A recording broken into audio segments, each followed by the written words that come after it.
Hey everybody, welcome back to BigRedEDC. Well, our good friend Andrew over at Baxter's Blades reached out to me here a while ago and was like, hey man, there's some knives going around, and I would wondered if you would be willing to or interested in checking them out, because I think there's one in there you might like. I'm like, yeah, sure, why not? So what we have in front of us are three pretty budget-friendly knives that are really kind of interesting, and there's a little history behind one of them for sure. But like I said, budget friendly. The most expensive one right now you're gonna find is probably this guy right here. We'll see it in a minute, but 25 bucks. Now the Higo no Kami folder, I mean, those range anywhere from 15 to like 155. But the budget friendly ones are really cool. And I guess the history I was speaking of is I got one time. I think I got it from Frankie and Bird. They used to do these little mystery box sales. I bought a couple of those in the past, and there was a Higo in there. I tell you what, I think that was one of the sharpest knives I have ever gotten. And I don't know what they cut or didn't cut with it, but holy cow, that thing was sharp. But we're going to start out with this little guy. This, we'll zoom in a little bit.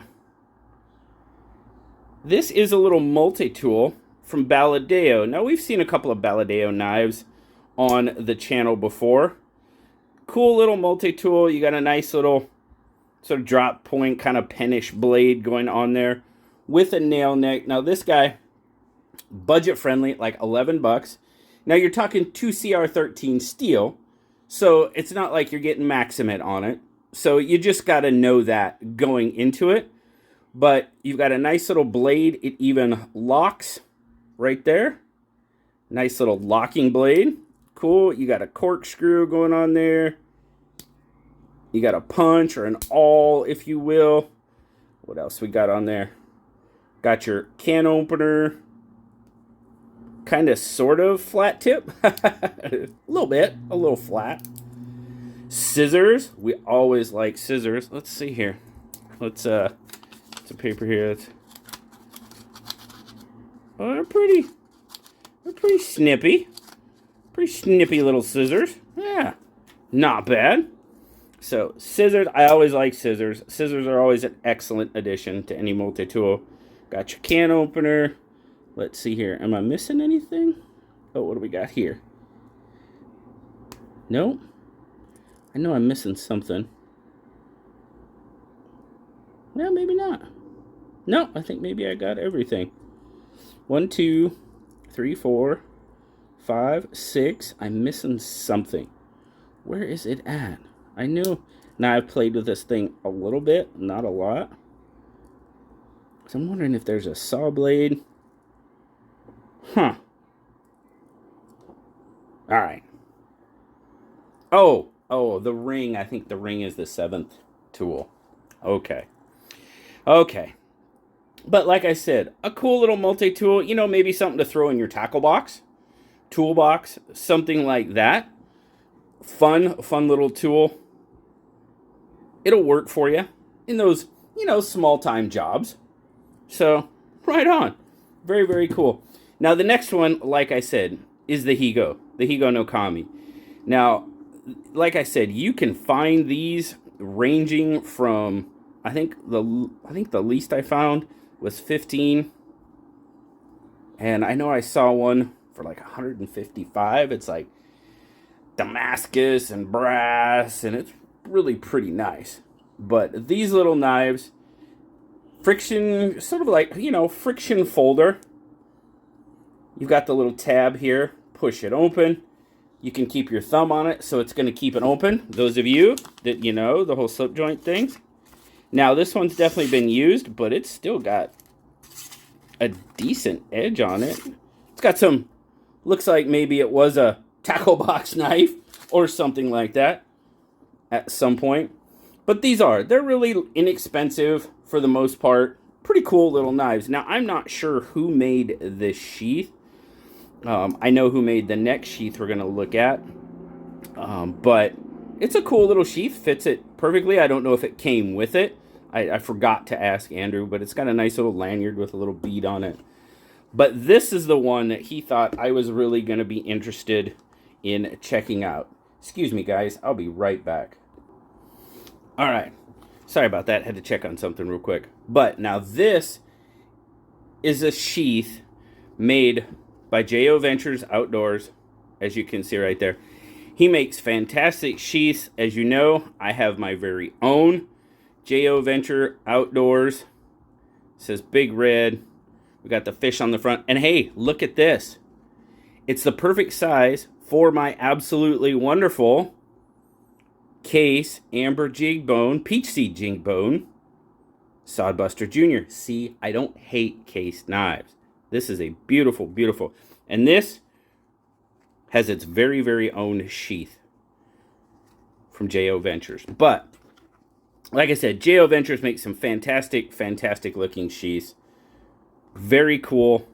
Guys, go check him out. I'll put a link to his channel down in the description as well. And there'll be links to all these knives if you guys want to check them out further. But this is the one that Andrew thought I would really like to check out. And of course, he was right. This is the Red Bone Kershaw Culpepper. And it's made really very well. As you can see, brass liners, steel bolsters, brass pins, steel shield right there. Oops, I had it right side up the first time. There you go. It says Kershaw. But, guys, this is one that, was it on the radar? Yeah. At one point, it was. And like so many others, it kind of gets buried in the noise. Now, as you can see, it does have a lanyard hole on it. He's put this little kind of leather strap lanyard going on. But it's a really, really nice looking knife. Now, when I was looking a little bit further into it, and probably the link that I'm going to leave you says it's 7CR. But the Kershaw website and several other websites say D2. So, let's see. Kershaw D2, right there. So, the link I am going to leave down there, because this is a discontinued knife. It is a little bit harder to find. But it does say 7CR17, but it is a D2 knife. So, just wanted to make sure I threw that out there. Nice long pull, clip point. Did not have a half stop. Now, this is not a new knife. It's not new out of the box. It's been used. It's been passed around to a few other reviewers, but this is a really, really good looking knife. This guy's on sale for 25 bucks. I don't know if I remember the Valadeo 11. Like I said, I told you the Higo, what you can or cannot spend on a Higo, but this guy right now, I think they're originally like 55 bucks, but now, well, it's a Blade HQ link that I'm going to share with you, but Blade HQ's got them for 25. That's pretty darn good. I just may have to snag one of these up for myself at 25 bucks. That's going to be hard not to get. But yeah, very, very good knife. Very good looking knife. I like the Culpepper. Oh, it's got a decent edge on it. Maybe a couple of rough spots there. Maybe might need a good strop. Yeah, but overall, not bad. Let's see, what's the overall size on this thing? I forget. Almost 7.5. Yeah, almost 7.5. A little over 4 on the handle. About 3 1/4-ish. Just a little more on the blade. Right about a 3-inch cutting edge. It is a slip joint, so it's going to be legal pretty much most places that I can think of with that 3-inch blade edge. And being a slip joint, our friends across the pond could probably enjoy this one as well. But it is a really, really cool knife. Feels good in hand, and I'm really kind of bummed that this one just kind of fell off the table back when it was out. But yeah, I think I'm going to have to maybe order one of these up. 25 bucks. I mean, come on. That's not bad. Not bad at all. But I really, really appreciate Andrew sharing these with me, thinking of me. I'm going to lay them all out there real quick. Of course, you got the Red Bone Culpepper. You got the Higo no Kami. And we'll get the blade out on the Baladeo. Some very cool budget options for you. And won't break the bank. Will do the job that you need them to do. Pretty much most of your EDC tasks, these will take care of without. And like I said, the Baladeo make a great tackle box, toolbox, multi-tool. Just have it if you need it. You know, one of those things. But really appreciate it. Thank you so much, Andrew. Greatly appreciate you. Greatly appreciate all you guys stopping by and checking them out with me today. As always, like, subscribe, leave me that comment. You know I love talking to you. Until next time, I'll talk to you later, guys. Bye-bye.